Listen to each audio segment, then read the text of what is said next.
Alabama linebacker Barry Krause laid flat on his back, staring up at the Superdome ceiling in New Orleans, unable to move because he had pinched a nerve in his neck making a tackle. But he could hear the cheers of his teammates and the Alabama fans in attendance, for the tackle Krause had just made might be the biggest in Alabama football history.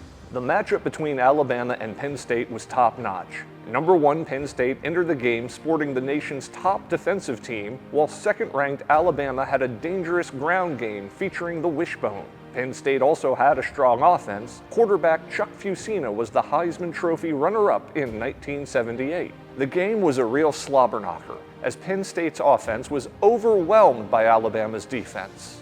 Meanwhile, Alabama's offense showed some spark during the early stages, but fizzled out as the game waned.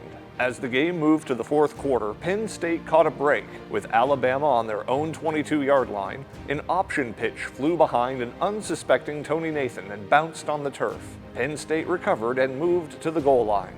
With the ball on the 1-yard line, Penn State lined up in a strong power formation. Matt Suhey leaped above the scrum looking for the end zone, but was met by Alabama defenders Curtis McGriff and Rich Wingo. This set up one of the most dramatic scenarios in college football.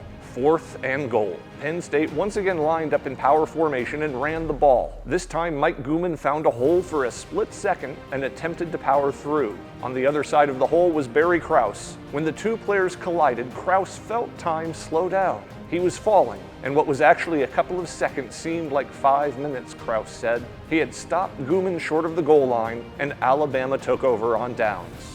What many people forget about Alabama's goal line stand is that it occurred with almost 6 minutes left to play. Penn State still had one more chance, but a 4th down incompletion secured Alabama's 14-7 victory. The Tide was named AP National Champion, Bear Bryant's 5th overall.